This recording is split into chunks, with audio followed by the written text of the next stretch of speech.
जब इंसानियत का कत्ल होता है तो खामोशी भी चीख उठाती है और जब लालच अंधविश्वास बन जाए तो रूह भी कांप जाती है। छत्तीसगढ़ से दिल दहला देने वाली वारदात सामने आई है, जहां तंत्र मन से अमीर बनने की सनक में मासूम बच्ची की बलि चढ़ा दी गई। आरोपी कोई और नहीं, खुद उसके अपने ही भाई और भाभी। शमशान के पास गड़ा मिला शव, खोपड़ी और हड्डियां देख पुलिस भी सन्न रह गई। छत्तीसगढ़ के मुंगेली जिले में भाई और भाभी ने एक 7 साल की बच्ची की बलि चढ़ाकर हत्या कर दी। बच्ची अपनी मां के पास सो रही थी, बिस्तर से किडनैप कर शमशान घाट ले गए। तांत्रिक क्रिया के बाद मासूम को चाकू से काटकर मार डाला। लाश को 100 मीटर दूर ले जाकर खेत में गाड़ दिया। मामला लोरमी थाना क्षेत्र का है। पुलिस के मुताबिक मरने वाली बच्ची का नाम लाली गोस्वामी, उम्र 7 वर्ष है। वह कोसाबाड़ी गांव की रहने वाली थी। वहीं मर्डर करने वालों में बच्ची की भाभी मास्टरमाइंड रितु गोस्वामी, उम्र 36 वर्ष, भाई चिमनगिरी गोस्वामी, उम्र 40 वर्ष, नरेंद्र मार्को, उम्र 21 वर्ष, आकाश मारवी, उम्र 21 वर्ष और बैगर राम रतन निषाद, उम्र 45 वर्ष शामिल है। मुंगेली पुलिस ने शमशान घाट के पास खेत में बच्ची की खोपड़ी और हड्डियां मिलने के बाद मामले की जांच की। आरोपियों का नार्को टेस्ट कराया गया, जिसमें आरोपी ने कबूल किया कि तंत्र क्रिया से पैसे कमाने, अमीर बनने के लिए झाड़न पूजन कराकर बच्ची की हत्या कर दी। दरअसल 11 अप्रैल 2025 की रात मुंगेली जिले के कोसाबाड़ी गांव में 7 साल की महेश्वरी उर्फ लाली अपनी मां पुष्पा के साथ बिस्तर पर सो रही थी। लेकिन आधी रात करीब 2 बजे उसकी मां की नींद खुली तो बिस्तर पर उनकी नन्ही सी बच्ची गायब थी। इस दौरान मां हड़बड़ा गई। रात में ही आसपास और गांव में पातासाजी की गई, लेकिन वह कहीं नहीं मिली। परेशान मां अगली सुबह यानी 12 अप्रैल को लोरमी थाना में शिकायत दर्ज कराई।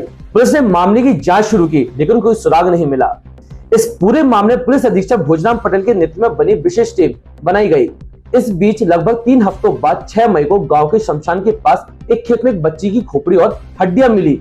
यही वो सुराग था जिसने लाली के गायब होने की गुत्थी को भयानक मोड़ दे दिया।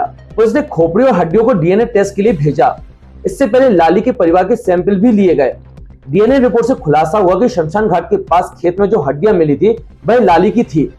पोस्टमार्टम रिपोर्ट में शरीर पर गंभीर चोटों के निशान पाए गए, जिससे बच्ची की हत्या की पुष्टि हुई। बिलासपुर रेंज के आईजी डॉक्टर संजीव शुक्ला और मुंगेली एसपी भोजराम पटेल के नेतृत्व में एक विशेष टीम बनाई गई थी।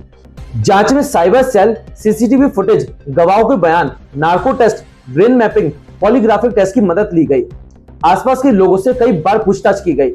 इस दौरान बच्ची की पड़ोसी ने बताया कि वह छत से वारदात की रात एक बच्ची को ले जाते देखा था। केस को बारीकी से जांच की गई। इससे पता चला कि चिम्मन गोस्वामी और रितु गोस्वामी का लाली के घर में आना जाना था। चिम्मन किराना दुकान, डीजे, टेंट हाउस और शराब बेचने का काम करता है। इसके साथ ही गांव का आकाश मरावी इसके व्यवसाय में मदद करता है।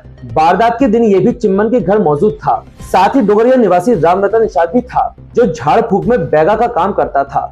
पुलिस ने शमशान घाट में मिली हड्डियों को बलि के एंगल से जांच की। पुलिस ने शक के आधार पर लाली के भाई चिम्मन गिरी गोस्वामी, भाभी रितु गोस्वामी, नरेंद्र मार्को, आकाश मरावी और राम रतन निषाद को हिरासत में ले लिया, लेकिन ये लोग बार बार अपना बयान बदल रहे थे। इसके बाद पुलिस ने रितु चिम्मन की पॉलीग्राफ, ब्रेन मैपिंग और नार्को टेस्ट कराया। नार्को टेस्ट में मास्टरमाइंड रितु गोस्वामी ने स्वीकार किया कि वह झाड़न पूजन के जरिए धन कमाना चाहती थी। लाली को किडनैप कर लाने के लिए नरेंद्र मार्को को पैसे दिए थे। नरेंद्र मार्को करीब 1 बजे रात लाली को लेकर आया था। इसके बाद रितु ने लाली को झाड़न पूजन के लिए काले कपड़े पहनाए। तंत्र क्रिया से पैसे कमाने के लिए लालच में आकर चाकू से मां के बच्ची की बलि चढ़ाई। पकड़े जाने से बचने के लिए आकाश को बुलाकर लाली की डेड बॉडी को खेत में दफन करा दिया। मुंगेली एसपी भोजराम पटेल ने बताया कि 5 आरोपियों ने जुर्म कबूल कर लिया है। पूजा में इस्तेमाल की गई सामग्री और हत्या में किया गया इस्तेमाल हथियार भी बरामद कर लिया गया है। आरोपियों को गिरफ्तार कर कोर्ट में पेश किया गया है। कोर्ट ने सभी को जेल भेज दिया है। ये कोई कहानी नहीं है, हमारे समाज की खौफनाक सच्चाई है। सवाल ये है कि क्या आज भी हम 21वीं सदी में हैं या अंधविश्वास की उसी अंधे कुएं में जहां से इंसानियत कब की गिर चुकी है। ऐसे मामलों में सिर्फ गिरफ्तारी नहीं, जागरूकता है सोच बदलने की और तंत्र मंत्र के नाम पर चल रहे ऐसे खूनी खेल को जड़ से खत्म करने की। मैं हूं भुवन शांतनु, आप देख रहे हैं एमपी टॉक, जहां पे हम बोलते हैं सच्चाई की जुबान।